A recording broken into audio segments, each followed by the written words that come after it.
Hey everybody, what's going on? It is June 9th today, so I came out last night and put some blankets on my stuff again. Didn't put the heater in the greenhouse this time, but as you can see, I'm able to scratch the frost away. So I'm afraid anything that I missed is gonna be toast.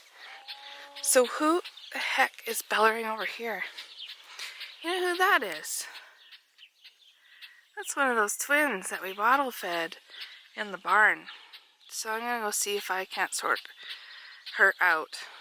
Because her mom is well, not really that far away because I can hear her. She's just on the north side of the barn out there. This calf's gone through a couple of fences. You hear? That's her. And where in the heck are you, child? I'm gonna go see if I can sort them out without causing a worse problem. Ooh, guess who decided to come out and help? It's about, I don't know, 5:45 in the morning, so I just thought I'd come out here and do this, but looks like Glenn's gonna come and help me get little one back in. There he comes.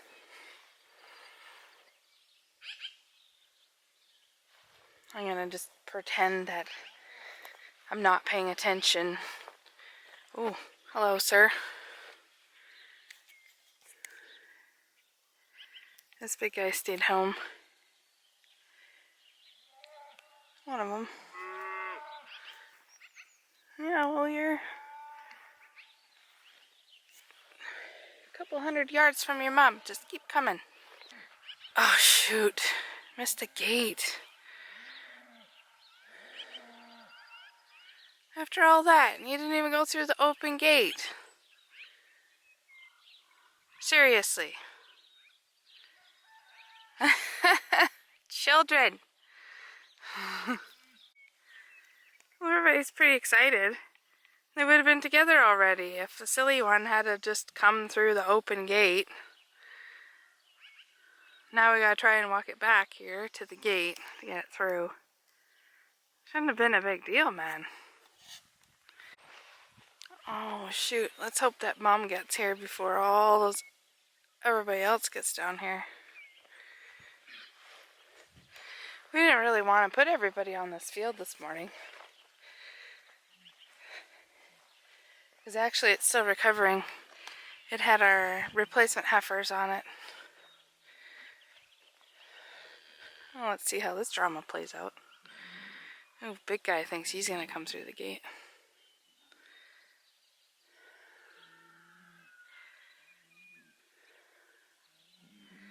Besides being cold, like freezing, literally right now, it's a beautiful morning.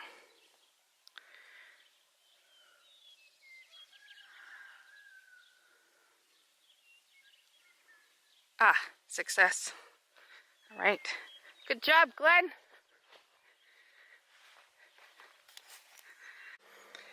So after we got the calf put back in with its mama, came inside. It's time to pasteurize some milk and sort that out. So we need some milk for drinking. There's probably going to be some milk for cheese, and I'm going to make some yogurt again. So I'm going to start off by separating the cream into the jar so that that can go back out to the fridge where we keep the non-pasteurized milk. And when we got these 2 jars full, bring that back in and pasteurize it. It's kind of a happy problem, isn't it? Having 4 gallons of milk that we get to make into something yummy.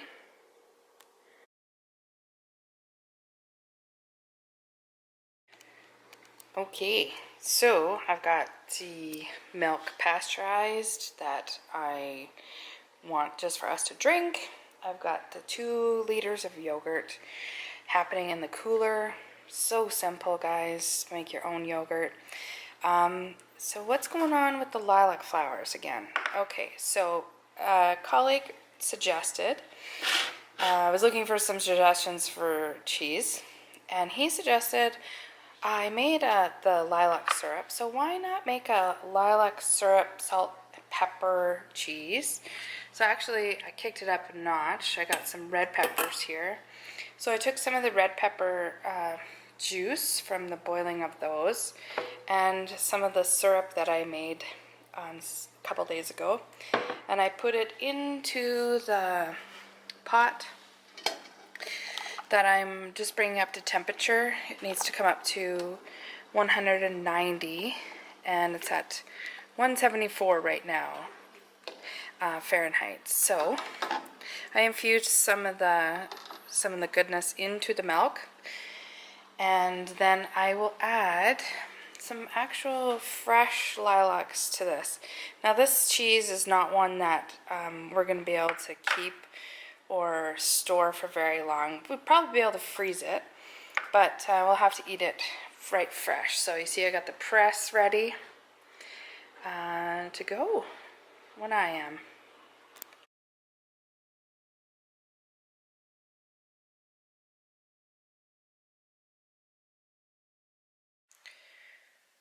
Today's job isn't too big with the milk. I'm not going to do the milk. I'm just giving off the cream, and these two back here full of cream, and I'm going to pasteurize that, and then that's it for today for milk, unless I decide to do something more later. But yeah, got other stuff to do today.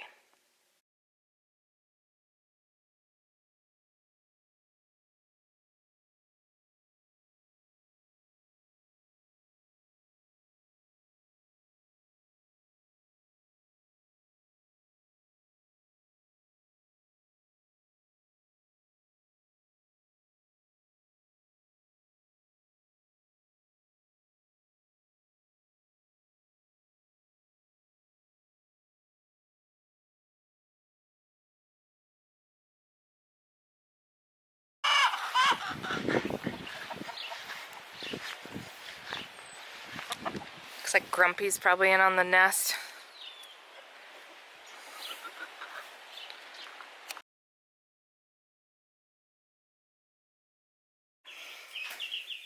Good morning, peep-peeps. You guys are a week old today. Congratulations on being a week old. You guys all... What did you do last night? Just sit there and scratch your straw into your water? I was out here at 9 o'clock last night cleaning you up. Uh-oh. We got a catastrophe? Oh, I think he's just sleeping under somebody's wing. Oh my gosh. That was so mean. Okay, let's get their waters cleaned up.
Hey girl, you don't have to hurt yourself. Here. Here. Happy picking it up off the ground? Okay. How's it going? Yeah? It's all good, eh?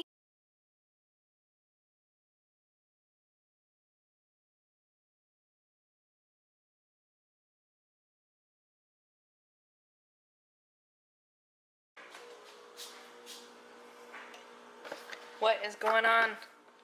I got cabbage and a mess. everywhere. And I got this green cabbage. And I got my new fancy jar. Yep, you guessed it. Gonna be making some sauerkraut. Okay, so I'm keeping the purple and the green cabbage separated because I want to layer them in my jar because I think it'll look pretty to start with. Eventually it will just all go pink, which is pretty cool because we have done these two mixed together before. So as you can see, I had to get a bigger bowl for the purple, and I just got a meat pounder. It's just a mallet. I'm gonna mash the, you can see the salt in there. So I weighed it so that I had roughly the right amount of salt on the cabbage, and basically you'll know that you do when the cabbage starts to lose its water, and water will fill up in the bowl, and you definitely want to add that to the jar. So I'm going to mash these, and then I'm going to start stuffing the jar, and I'll show you that part. About putting the purple cabbage at the bottom, that way it'll take longer for the color to seep up, maybe. It's too bad I can't like ask you guys your opinion right now, because I could do like a purple layer and then a green layer and then a purple layer. What do you think? Maybe I should ask the fam jam, see what they think. So I'm going to use my pounder to push that in there nice and tight. That'll help get rid of those extra spaces that are at the bottom, and so that there's no air trapped in there anywhere. Help squeeze that little bit more of the salted cabbage water out of there. Okay, so I decided to layer it just like this. Looks so pretty, hey? So what's gonna happen is that the purple, you can already kind of see here, it's making the green cabbage, it's already gonna make it like lighter colored, there's lighter colored purple fluid starting to go through there. So I'm gonna smush it all together, and by the end, it's all going to be pink anyway. And if there's not enough liquid in this jar, I'm going to be adding a salt solution that Kilner, which is the makers of this jar, suggests that in 1 liter of water you should add 2 tablespoons of salt. So I will pare that down to what I need.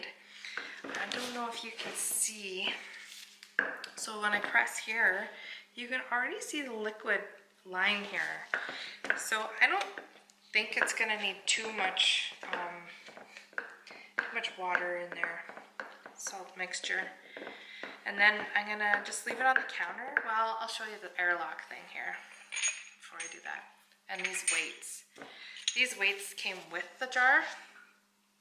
So before I've been using a cabbage leaf and then some homemade thing to weigh the cabbage down. So I'm gonna use these.